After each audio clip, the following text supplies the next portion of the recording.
La hora de Maquiavelo.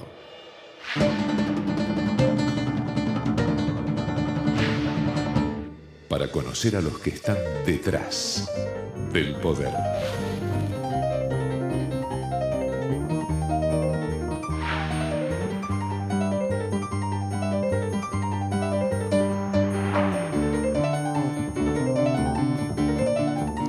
Hola, ¿qué tal? Buenas noches, bienvenido a esta nueva hora de Maquiavelo, ¿no? Bueno, usted ya sabe, ¿no?, que en este espacio desde hace ya casi 10 años le estamos dando un panorama único, ¿no?, único en la televisión argentina de cómo trabajan esos que nosotros les llamamos simpáticamente maquiavelitos, que logran, bueno, ese milagro, ¿no?, de cambiar la opinión pública, de lograr que usted, bueno, cambie de opinión y ni siquiera se da cuenta ni cómo, ni quién le movió ahí los hilos. Vamos a tener en esta hora de Maquiavelo justamente un caso fascinante de esos maquiavelitos que trabajan de alguna forma tras bambalinas para lograr resultados a veces muy importantes, como por ejemplo el primer sindicalista argentino, bueno, por lo menos que yo recuerde, que fue preso y que sigue preso, bueno, detrás del caso de Zanola, exactamente a quien nos referimos, el ex, bueno, hombre fuerte del sindicato bancario, que está preso, bueno, por esta causa de la falsificación de medicamentos en su obra social. ¿Qué hubo detrás? Un caso que mereció un premio. Y en esta hora de Maquiavelo les vamos a mostrar el tema del dólar, que todavía no desapareció totalmente la psicosis del dólar en la Argentina, con un estudio de cómo, qué se dijo en las redes sociales, cómo influyeron las redes sociales para generar esto que, bueno, el gobierno dice que fue una especie de conspiración de 4 o 5, por supuesto, de Clarín, sin duda, La Nación también, pero que en realidad fue una psicosis colectiva cuando la gente vio, bueno, no se va a poder comprar más dólares porque hasta te mandan los perros a las casas de cambio. Y como siempre, un pequeño comentario, ¿no? El nuevo desafío comunicacional del gobierno es justamente, se va a venir este verano, a partir de este verano, con el tema de los subsidios que el gobierno ahora va a recortar en cuanto a los servicios públicos que pagamos, que convengamos, un absurdo. La gente se pregunta, ¿cómo puede ser? ¿Cómo llegamos a que un tipo que vive en la Torre Le Parc, que vale en un departamento de $1 millón, termina pagando un subsidio, pagando una tarifa subsidiada, y un pibe que vive en un barrio pobre, en la Villa Miseria, en La Matanza, que tiene que ir a comprar la garrafa de gas, paga el gas 4 veces más? Pregunta que nos hacemos y que el gobierno dijo, sí, esto es una barbaridad, hay que terminar con eso, y estamos todos de acuerdo que hay que terminar con eso. Ahora, terminamos con eso.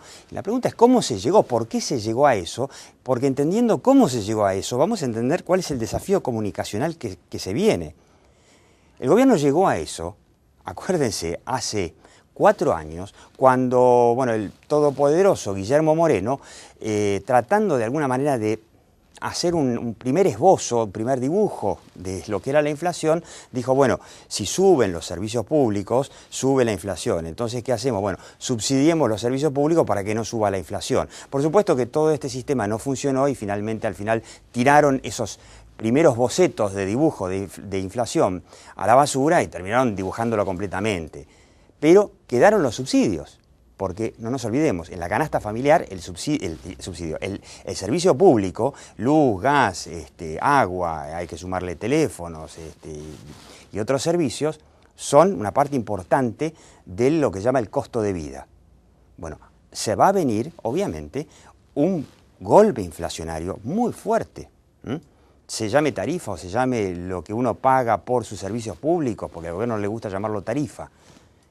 Pero lo cierto es que, bien medido, el aumento inflacionario para el año que viene va a ser muy importante.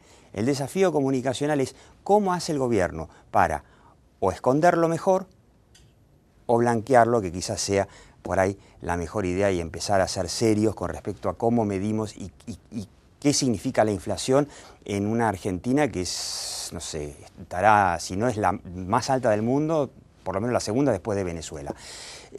Bueno, y ahora sí, quédate en esta hora de Maquiavelo, un caso imperdible de cómo con comunicación, una campaña de comunicación, logró algo increíble en Argentina, meter en la cárcel a un sindicalista aparentemente corrupto, y las redes sociales y el dólar. No se vayan. La hora de Maquiavelo.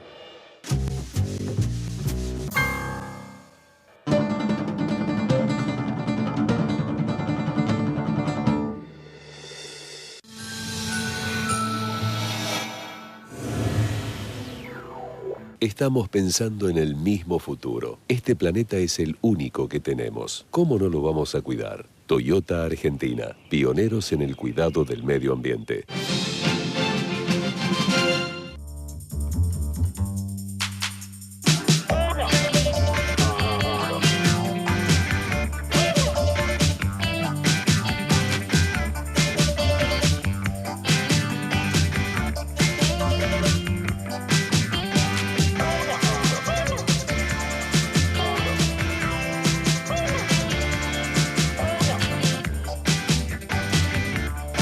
Nuevo Fiat Uno.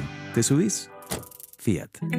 El lavado de manos sigue siendo la medida preventiva más eficaz para evitar el contagio de enfermedades. Adoptemos este acto simple y sencillo a nuestra vida. Es un consejo de AISA.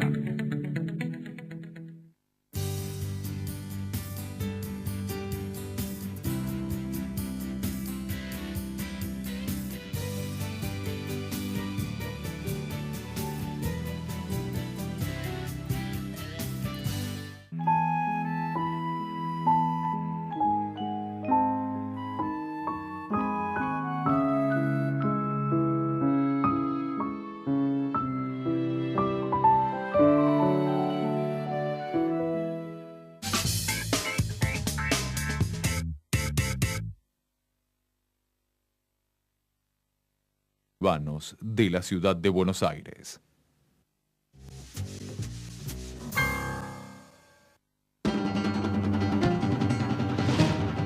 La hora de Maquiavelo.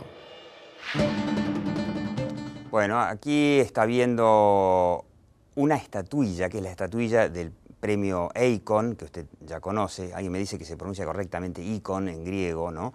Que es la etimología de la palabra imagen, que es el premio en definitiva que entrega la revista Imagen, y es el premio a, digamos, a los trabajos de excelencia en comunicación que presentan, bueno, lo que nosotros decimos siempre, ¿no? El trabajo de los maquiavelitos no es como el de los publicitarios que hacen un aviso, se ve, usted lo ve, sino que muchas veces es un trabajo oculto, subterráneo, pero que logra muchas veces resultados interesantísimos. Yo quiero que compartamos un fragmentito de un video para meternos en tema, para que vea de qué se trata. ¿Sanola qué tipo de involucramiento tiene en relación con Bueno, yo creo que va a tener que dar respuestas a la justicia, ¿Hay porque otros no periodistas? podía ignorar lo que estaba pasando, porque esto no es de estos últimos meses. Digamos, hay reclamos continuos de los afiliados de la bancaria por no tener prestaciones, y esto se ha agravado en los últimos años. Bueno, lo que estábamos viendo, ¿no? El programa de Nelson Castro en TN con Graciela Ocaña, bueno, denunciando lo que aparentemente estaba haciendo Sanola, que era el mandamás del sindicato bancario, que es uno de los pocos casos de sindicalistas que están presos. Creo que primero de los muy importantes por este caso de la falsificación de medicamentos, ¿no? Medicamentos oncológicos que la obra social de la bancaria les daba a sus afiliados. Era una doble estafa, ahora nos van a explicar un poquito más cómo era, pero les digo con quiénes estamos y por qué lo del premio Eikon. Estamos con Gabriela Gatica, que es en definitiva la ganadora de este premio Eikon, que se lo entregaron la semana pasada. Bueno, en una de las categorías de este premio a la comunicación, porque ella fue la que hizo el trabajo de bueno, movilizar a los medios para que se hagan foco en este tema. Y eso es lo que finalmente, como siempre le decimos en la hora de Maquiavelo, ¿no?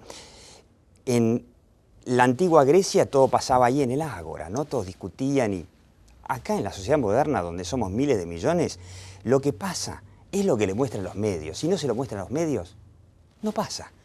Y esto es el trabajo de Gabriela Gatica. Estamos con Hugo Alconadamón, usted lo debe conocer, Hugo Alconadamón, que es un honor tenerlo, es secretario de redacción de La Nación, además es abogado y fue uno de sus temas de investigación, de otros tantos. Ha investigado sobre, bueno, yo lo que recuerdo recientemente, sobre el caso de Siemens y los DNI. Recordame algunos de los tantos libros. Las valijas, la famosa valija de Antonini. La unidad antilavado, entre otras. Varias investigaciones, uno de los periodistas más temidos por el gobierno. No te hago ningún favor con esa, ¿no? No, además creo que el gobierno está muy tranquilo. Así que... Bueno, está bien. Y cuénteme un poco cómo fue este caso. Podemos ver, mientras tanto verlos ahí recibiendo el premio ahí en el Hotel Intercontinental, premio que además le entregó Hugo Alconada a Gabriela Gatica. Y la pregunta es, vos trabajabas para uno de los sindicalistas del gremio. En realidad, primero, gracias a Hugo, porque para mí es el ejemplo en periodismo de investigación, y fue un honor para mí que me entregara el premio. Segundo, yo escuchaba tu presentación, el sindicalista de las casi 3 décadas pasadas ya. Sí, Zanola es uno de los nombres, es como Moyano de los dos nombres. A medida que pasa el tiempo, me doy cuenta la travesura que hice en comunicación. Pero en realidad fue un trabajo muy apasionante, hubo que hacerlo específicamente bajo las sombras con otro seudónimo que todos saben, para poder operar estratégicamente el plan de comunicación que había ideado. No muchos saben o recuerdan que aparte de ser el sindicalista presidente del gremio bancario y de OSBA, de la Obra Social Bancaria, también había sido designado administrador de los fondos, una especie de auditor de una de las 2 organizaciones del ANSES, donde tenía que fiscalizar a dónde iba el dinero de los jubilados. Así que, o sea, el típico caso del zorro puesto a cuidar la gallina. Claro, esa era la situación política, ¿no?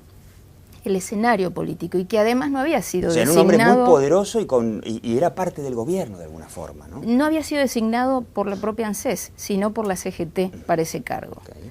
Entonces era un hombre bastante afianzado políticamente con el poder, y de hecho yo inicié mi investigación sobre 2 pilares, que era el diario Perfil, y con Nelson Castro, donde que ahí lo vimos a Nelson Castro con Graciela Ocaña, que era una de las principales denunciantes. Sí. Tenemos una foto por ahí, no sé si la podemos ver, donde se la ve, ahí se lo ve, ahí Zanola, esposado, sonriente, no sé de qué se ríe, ¿no? Yo lo conocí a Zanola en la cárcel, que me mandó a llamar, y fui con autorización del juez Ollarvide, de su magistrado, y me encontré con una persona entera. Parecía que no había sucedido nada. Recordemos brevemente de qué se lo acusa a Zanola, y es... Por 2 temas. Hay una gran mafia de los medicamentos que, digamos, falsifica lo que llaman los troqueles, esas partecitas que se sacan de los remedios y que después las obras sociales, bueno, reciben como reintegro. En el caso de los tratamientos muy costosos, oncológicos, por ejemplo, es mucha plata, y una organización, un organismo del gobierno que se llama APE, les reintegra todo, sí, mucho dinero de drogas muy costosas. Bueno, muchas obras sociales traficaban o falsificaban estos troqueles, lo cual implica una estafa al Estado. Pero esto no es más que falsificación.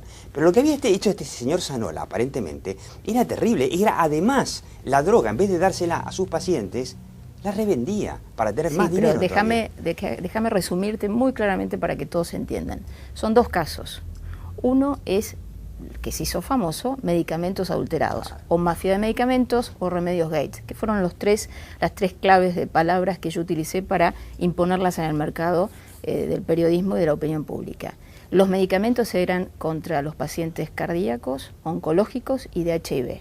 Los motivos varios, uno el que vos comentaste, con los troqueles, y el otro adulteraban el contenido del medicamento. Le ponían con harina, con agua, el medicamento. Exactamente, donde vos no solo reducís al paciente a la muerte, sino la calidad de vida y el sufrimiento, tanto del paciente como de los familiares. O sea, mejor tratar, no darle nada, decir, no te atendemos, es mejor que darle eso. Es un tema importante el de los damnificados. Y por el otro lado, era el tema financiero. El famoso fideicomiso, que se hizo justo, se firmó de casualidad, la misma fecha donde fallecían los del triple crimen. El famoso triple crimen de General Rodríguez. Por eso te lo resumo. Con este fideicomiso, lo que se hacía era pagar esos medicamentos adulterados a Lorenzo.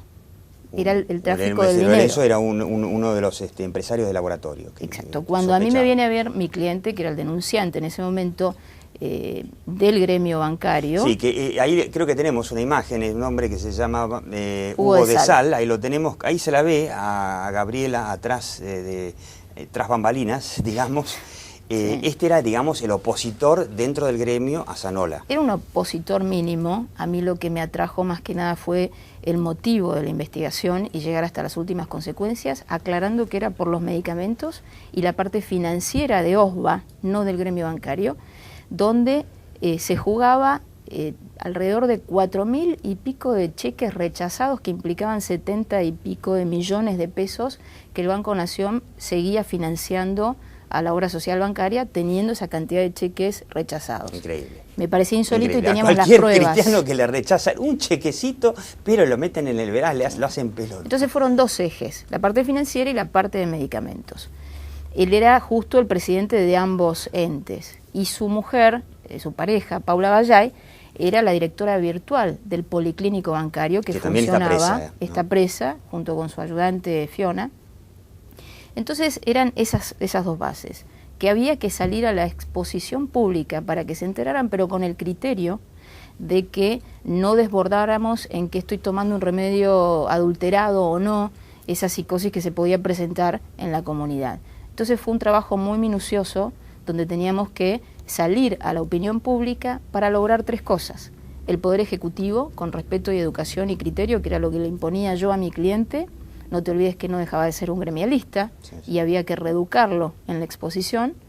Y sin faltar al respeto, yo tenía que lograr que el Poder Ejecutivo soltara la mano del gremialista de las 3 décadas y por el otro lado el Poder Judicial accionara alguna causa que ya tenía desde el año 2007. Déjame preguntarle a Hugo Alconada Amón, ¿en qué medida el trabajo de gente de comunicación les facilita o les entorpece a ustedes los periodistas las tareas en un tema tan delicado como periodismo de investigación?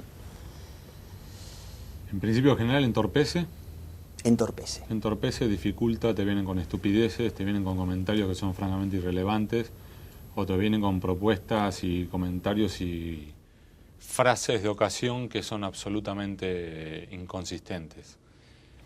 Pero así como tenés eso, hay ocasiones en las cuales hay personas, operadores, lobistas, comunicadores, que saben cómo comunicar.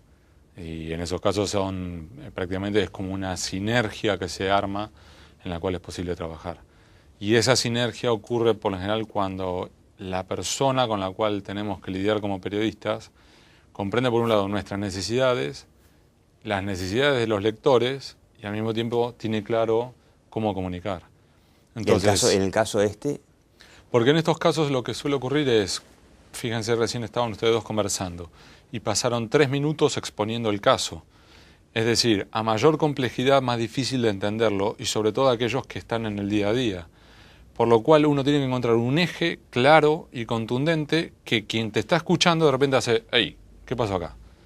Entonces, en el caso de Ricardo Jaime, podríamos explicar, pero durante 2 horas, la operatoria de presuntos testaferros, las sociedades cruzadas y las vírgenes británicas y demás. Y probablemente quien nos está en este momento viendo por televisión se aburra. Se aburra o no lo termine de enganchar porque por ahí lo expliqué mal. Ahora uno dice, el avión de Jaime y se terminó. Claro. Y en esta historia pasó algo parecido que fue, te podría explicar sobre Vina, Forza, Ferrón, la operatoria de cheques, la compra y venta de esos cheques de los medicamentos truchos, los aportes de campaña, y en definitiva es lo mismo. Pero cuando uno logra explicar esto, como ella decía, que también hay que hacerlo con cautela, de, ojo, medicamentos falsos, hay muertos. Y de repente quien está del otro lado hace, hey. Sí, no es lo mismo que la falsificación de los troqueles, que es, digamos, sí, no es un delito menor, pero sigue siendo una falsificación. Esto ya lleva a la muerte. Yo les digo que el caso va a estar en la carpeta de materiales de la web lahorademaquiavelo.com, que usted ya la conoce, sumamente interesante. Si usted trabaja en comunicación, léalo, porque es un caso muy bueno en donde la comunicación sirve para combatir la corrupción, ¿no?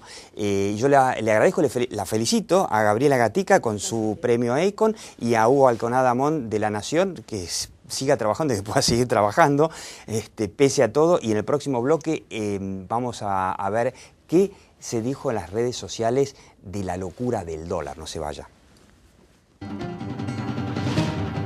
La hora de Maquiavelo. En 1972 cumplimos el sueño de formar el grupo OSDE. Hoy, más de 1,5 millones de personas confían en nosotros. Grupo OSDE, un grupo de personas.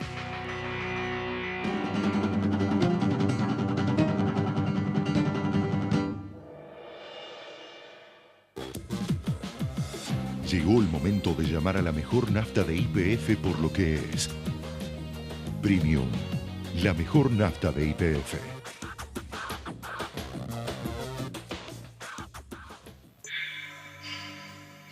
Para promover un modelo de desarrollo industrial sustentable, la organización Techint creó ProPymes.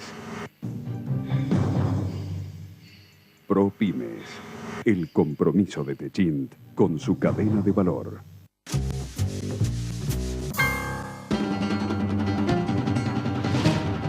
La hora de Maquiavelo. Bueno, le decía, ¿no?, que se dijo en las redes sociales que en realidad, más allá de si creemos o no creemos que hubo una conspiración de 3 o 4 y de Mañeto para hacer subir el dólar o generar psicosis, fundamentalmente la psicosis, ¿dónde se genera hoy? En las redes sociales. Estamos con Samantha Monk. Samantha Monk es, bueno, en realidad es británica, ¿no? Pero sí, viene de Estados Unidos, de una empresa que monitorea las redes sociales que se llama Meltwater, y estamos con Maximiliano Baranov, que es uno de los consultores que trabaja para Bueno, Meltwater es una empresa que se dedica a monitorear los medios, decirles a las empresas qué dicen los medios de ellas, y por supuesto ahora están las redes sociales, ¿no? Concretamente, hay un gráfico que veíamos, ¿no? Lo que ahora ya todo el mundo conoce, que es una nube, que uno lo ve cuando entra a La Nación y ve los principales temas que tienen que ver con el tema dólar, ¿no? ¿Qué vemos ahí? Sí, aquí podemos ver cuáles tipos de palabras están usando el público cuando hablan del tema del dolor y también de la VIP. Y no hay muchas sorpresas grandes aquí.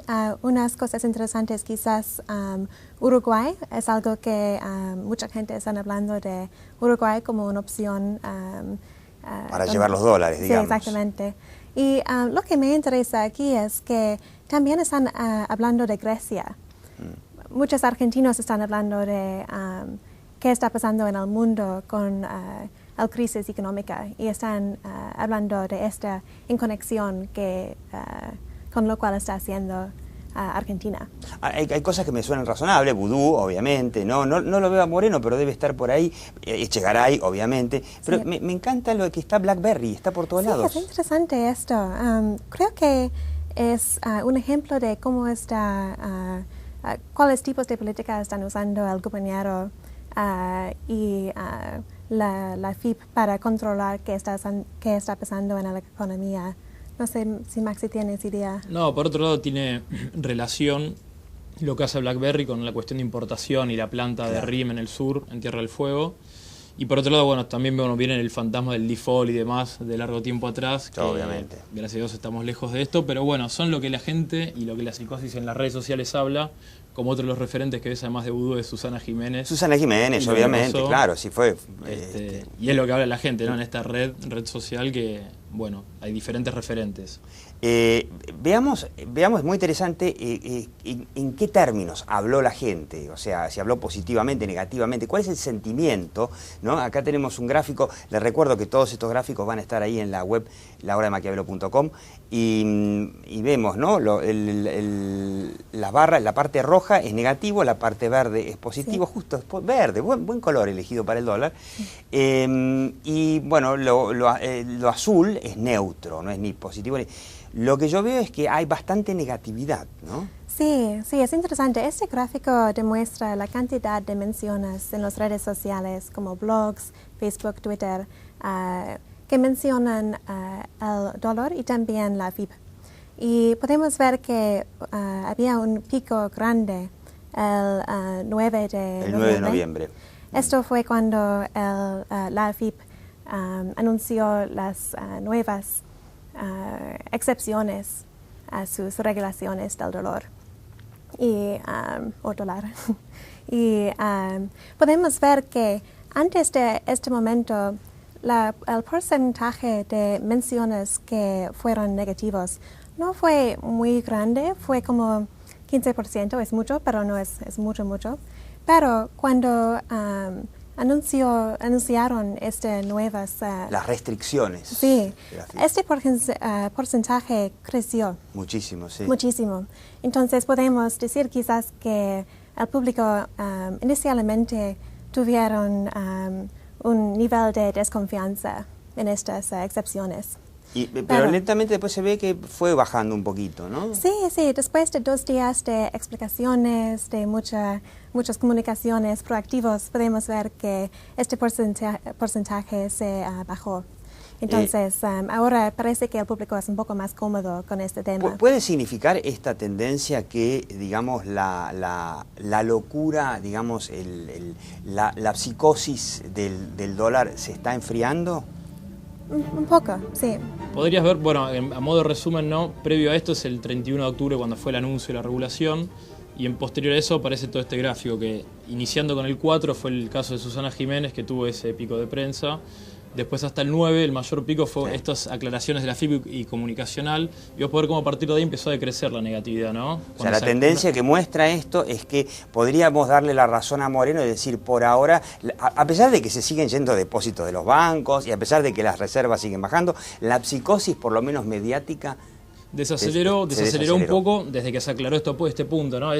Solía pasar anteriormente también que con una efectiva estrategia comunicacional, explicando las excepciones y demás, un poco calmó la psicosis, y hay algunos indicadores como que está decreciendo la extracción de depósitos y demás, pero no es algo, por ahora la tendencia viene así, pero todavía no es algo seguro. Y aclarando que es redes sociales siempre esto, ¿no? Está claro, no los medios. Claro. Samantha, Maximiliano, nos están echando, pero vamos a invitar a la gente a que siga viendo esta entrevista que estamos haciendo con Samantha Mock y Maximiliano Baranov de Meltwater sobre la psicosis del dólar, pero también sobre un tema que es central. Son las redes sociales los nuevos medios y cómo van a jugar en este panorama mediático argentino donde la oposición va teniendo lentamente cada vez menos espacio en los medios y la opinión pública. Y bueno, yo le digo como siempre, ¿no? Usted puede meterse en la carpeta de materiales, encontrar estos gráficos y además de repasar el programa en el reproductor de la izquierda, a ver si podemos verlo, a la derecha puede ver esta entrevista que vamos a hacer con Samantha Monk y Maximiliano Baranov de Meltwater. Y yo le digo como siempre, ¿no? Desde hace, ya casi 10 años. La realidad está ahí, algún día vendrá y será a cargo de nosotros, pero aquí, en la hora de Maquiavelo, lo que nos importa es la percepción. Chau, hasta la próxima hora de Maquiavelo, aquí los domingos a las 22 por Metro y después sigue online. Chau.